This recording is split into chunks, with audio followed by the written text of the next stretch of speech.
শরীফ ওসমান হাদী কেবল নাম নয়, ভোরের স্নিগ্ধ শান্তির গান। দেশের জন্য তপ্ত রোদে দগ্ধ হওয়া দায়িত্বের পরিচয়, সত্যের আহ্বান। মেধাবী, তবু ছিল না অহংকার।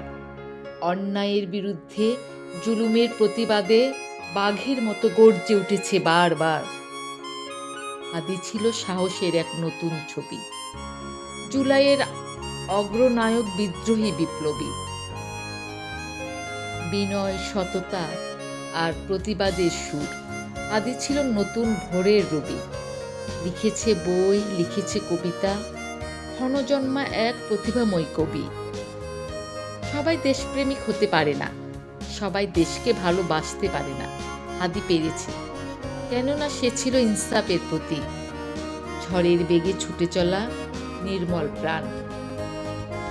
হাদী জানত দেশদ্রোহীরা তাকে বাঁচতে দেবে না, তবুও সত্যের জন্য, দেশের জন্য নিজের জীবনকে তুচ্ছ করেছে। আলো হয়ে জ্বলেছে অন্ধকার দেশকে আলো দিতে। বারবার, শতবার বজ্রকণ্ঠে দিয়েছে সত্যের ডাক। লাখো মানুষের ভালোবাসায় সিক্ত হাদী আজ বাংলাদেশের হৃদয় জুড়ে। হাদী ছিল, হাদী রবে, হৃদয় থেকে কখনো যাবে না দূরে। প্রজন্ম থেকে প্রজন্ম জানবে হাদীর ইতিহাস।